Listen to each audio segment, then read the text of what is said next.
Hello दोस्तों, बेलिज्म academy YouTube channel में आपका फिर से बहुत बहुत स्वागत है। दोस्तों, आज के इस वीडियो में हम मोस्ट इंपॉर्टेंट क्वेश्चंस को सॉल्व करने वाले हैं जो कि आपके यूपी टेट, सुपर टेट, साथ ही साथ आपके यूपी पीटी एग्जाम के लिए मोस्ट इंपॉर्टेंट है। दोस्तों, इस वीडियो में मैंने सारे क्वेश्चन सेलेक्टेड लिए हैं जो कि आपके सिलेबस पर बेस्ड होंगे, साथ ही साथ आपके प्रीवियस ईयर क्वेश्चन पर बेस्ड होंगे। तो वीडियो को ध्यान से देखिएगा और वीडियो के लास्ट में मुझे जरूर बताइएगा कि आज के इस वीडियो में आपके कितने क्वेश्चन सही हुए। तो बिना देरी करते हुए चलिए शुरू करते हैं सबसे पहले क्वेश्चन से। सबसे पहला क्वेश्चन है, विश्व जैव विविधता दिवस कब मनाया जाता है? ऑप्शन आपके सामने है 22 मार्च, ऑप्शन बी 22 अप्रैल, ऑप्शन सी 22 मई या फिर ऑप्शन डी 11 जुलाई। इसका सही आंसर हो जाएगा ऑप्शन सी 22 मई।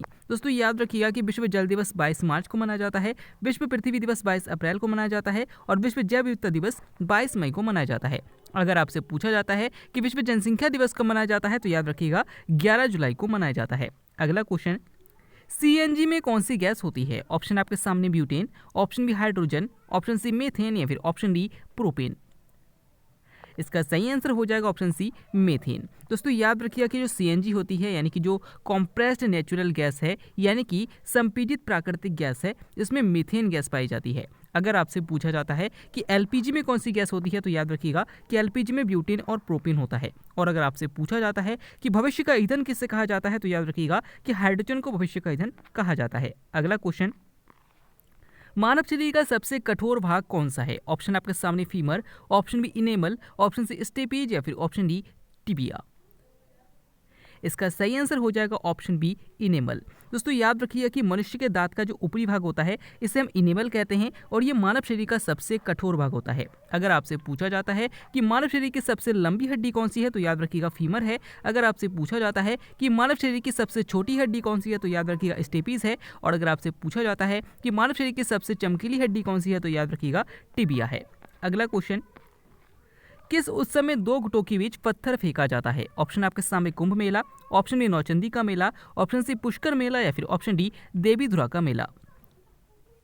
इसका सही आंसर हो जाएगा ऑप्शन डी देवी धुरा का मेला। दोस्तों, याद रखिए कि देवी धुरा का मेला उत्तराखंड में लगता है और इसमें दो पक्षों के बीच जो पत्थर है उसको फेंका जाता है। अगर आपसे पूछा जाता है कि कुंभ का मेला कहाँ लगता है तो याद रखिएगा कि कुंभ का मेला जो है वो 4 जगह पर लगता है, प्रयाग, हरिद्वार, नासिक और उज्जैन में। अगर आपसे पूछा जाता है कि नौचंदी का मेला कहाँ लगता है तो याद रखिएगा मेरठ में लगता है और पुष्कर मेला अजमेर राजस्थान में लगता है।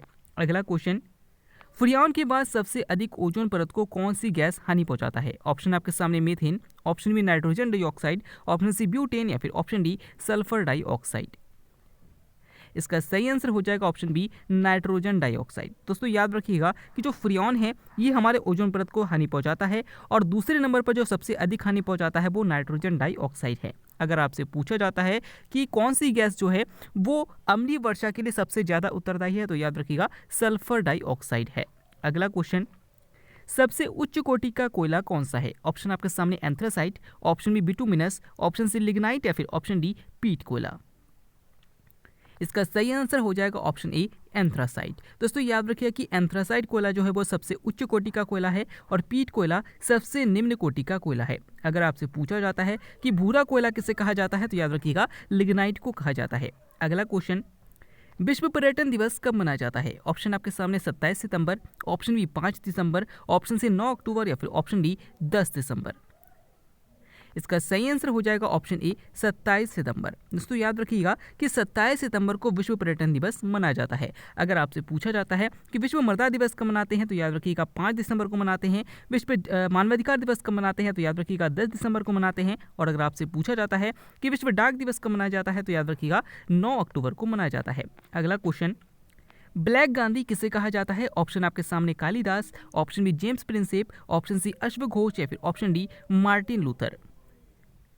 इसका सही आंसर हो जाएगा ऑप्शन डी मार्टिन लूथर। दोस्तों, याद रखिएगा कि मार्टिन लूथर को ब्लैक गांधी के नाम से भी जाना जाता है। अगर आपसे पूछा जाता है कि भारत का शेक्सपियर किसे कहते हैं तो याद रखिएगा कालिदास को कहते हैं। और अगर आपसे पूछा जाता है कि अशोक के शिलालेखों को सबसे पहली बार किसने पढ़ा था तो याद रखिएगा जेम्स प्रिंसेप ने पढ़ा था। अगला क्वेश्चन, भारत में प्रथम डाक टिकट कहाँ जारी किया गया था? ऑप्शन आपके सामने Karachi, option B Mumbai, option C Lahore या फिर ऑप्शन डी नई दिल्ली। इसका सही आंसर हो जाएगा ऑप्शन ए कराची। दोस्तों, याद रखिए कि भारत में प्रथम डाक टिकट कराची में जारी किया गया था। अगर आपसे पूछा जाता है कि पोस्टल कोड की व्यवस्था कब शुरू की गई थी, तो याद रखिएगा 1972 में शुरू किया गया था। अगला क्वेश्चन, इनमें से कौन सा उत्सव सिक्किम में मनाया जाता है? ऑप्शन आपके सामने Losoong, option B Ugadi, option C Pongal या फिर ऑप्शन डी ओणम। इसका सही आंसर हो जाएगा ऑप्शन ए लोसांग। दोस्तों याद रखिएगा कि जो लोसांग उत्सव है ये सिक्किम में मनाया जाता है। अगर आपसे पूछा जाता है कि युगादी उत्सव कहाँ मनाते हैं, तो याद रखिएगा गुजरात में मनाया जाता है, ओणम उत्सव केरल में मनाया जाता है और पोंगल उत्सव जो है वो तमिलनाडु और आंध्र प्रदेश में मनाया जाता है। अगला क्वेश्चन, अंतर्राष्ट्रीय न्यायालय कहाँ स्थित है? ऑप्शन आपके सामने Netherland, option B Geneva, option C Washington या फिर ऑप्शन डी न्यूयॉर्क।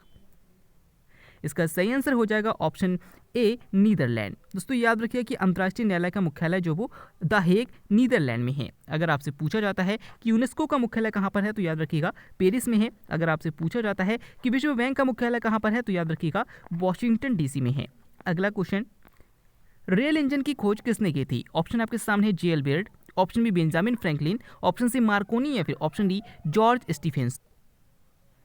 इसका सही आंसर हो जाएगा ऑप्शन डी जॉर्ज स्टीफेंसन। दोस्तों याद रखिए कि रेल इंजन की खोज जॉर्ज स्टीफेंसन ने की थी। अगर आपसे पूछा जाता है कि रेडियो का आविष्कार किसने किया था, तो याद रखिएगा मार्कोनी ने किया था। अगर आपसे पूछा जाता है कि जो बेंजामिन फ्रैंकलिन है उनने क्या किया था, तो याद रखिएगा कि इन्होंने त्वरित चालक की खोज की थी। और अगर आपसे पूछा जाता है कि टेलीविजन का आविष्कार किसने किया था, तो याद रखिएगा जे.एल. बेयर्ड ने किया था। अगला क्वेश्चन, शार्क मछली में कितनी हड्डियां होती है? ऑप्शन आपके सामने 0, ऑप्शन बी 33, ऑप्शन सी 5 या फिर ऑप्शन डी 94। इसका सही आंसर हो जाएगा ऑप्शन ए 0। दोस्तों याद रखिएगा कि शार्क मछली में कोई भी हड्डी नहीं होती है, यानी कि 0 जो ऑप्शन है इसका बिल्कुल सही हो जाएगा। अगला क्वेश्चन, किसका निर्माण हमारे शरीर में नहीं होता? ऑप्शन आपके सामने hormone, option B protein, option C enzyme या फिर ऑप्शन डी विटामिन ए। इसका सही आंसर हो जाएगा ऑप्शन डी विटामिन ए। दोस्तों याद रखिएगा कि विटामिन ए का निर्माण मानव शरीर में नहीं होता है। आपको पता है कि हमारा पूरा शरीर जो है वो प्रोटीन से बना है। आपको पता है कि जितने भी अंतःस्रावी ग्रंथियां हैं उससे हार्मोन्स निकलते हैं, और आपको पता है कि जितनी भी बाह्यस्रावी ग्रंथियां हैं उनसे एंजाइम निकलते हैं। यानी कि ऑप्शन डी हमारा सही हो जाएगा कि विटामिन ए का निर्माण हमारे शरीर में नहीं होता। अगला क्वेश्चन है, लोकसभा का नेता कौन होता है? ऑप्शन आपके सामने राष्ट्रपति, ऑप्शन डी प्रधानमंत्री, ऑप्शन सी उपराष्ट्रपति या फिर ऑप्शन डी लोकसभा अध्यक्ष। इसका सही आंसर हो जाएगा ऑप्शन बी प्रधानमंत्री। दोस्तों याद रखिएगा जो प्रधानमंत्री होता है वो लोकसभा का नेता होता है। अगर आपसे पूछा जाता है कि भारत का प्रथम नागरिक किसे कहा जाता है, तो याद रखिएगा राष्ट्रपति को भारत का प्रथम नागरिक कहा जाता है।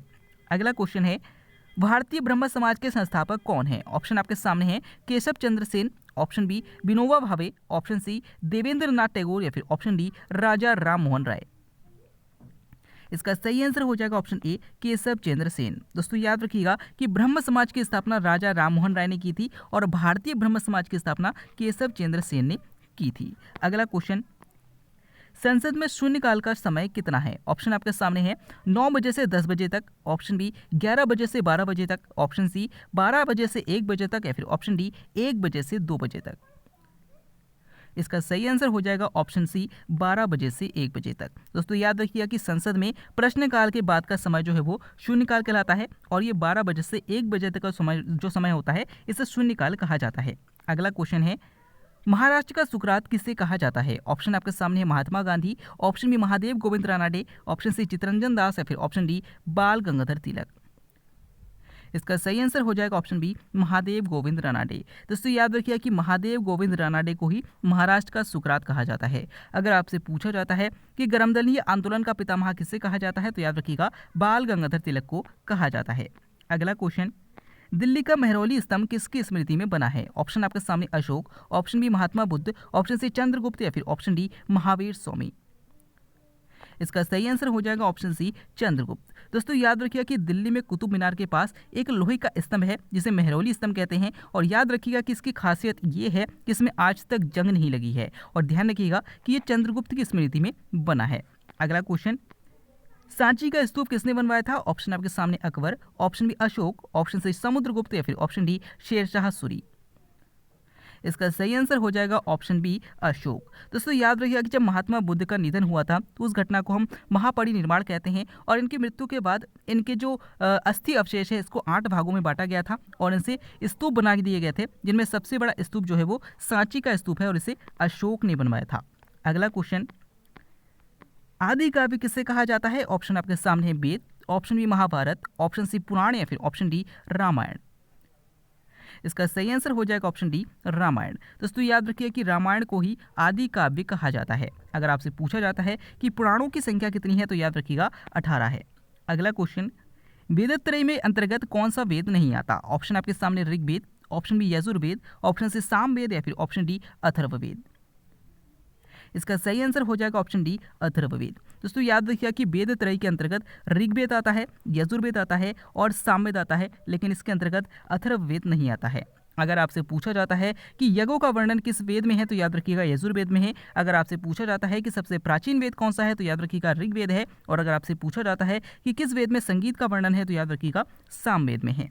अगला क्वेश्चन, समुद्री जीवों का उत्पादन क्या कहलाता है? ऑप्शन आपके सामने sericulture, option B pisciculture, option C mariculture या फिर ऑप्शन डी एपीकल्चर। दोस्तों इस क्वेश्चन का आंसर आपको हमें कमेंट के द्वारा बताना है। इस क्वेश्चन को मैंने कल के वीडियो में करा दिया था, तो अगर आपने कल का वीडियो ध्यान से देखा होगा और समझा होगा तो आप इसका आंसर जरूर कर पाएंगे। आज का वीडियो आपको कैसा लगा, साथ ही साथ आज के वीडियो में आपके कितने क्वेश्चन सही हुए, कमेंट करके जरूर बताइएगा। अगर आप फेसबुक पेज और टेलीग्राम ग्रुप को ज्वाइन करना चाहते हैं तो डिस्क्रिप्शन में लिंक दिया गया है, वहां से आप ज्वाइन कर सकते हैं। हम फिर से लौटेंगे एक नया नेक्स्ट वीडियो लेकर, तब तक के लिए देखते रहिए, सीखते रहिए।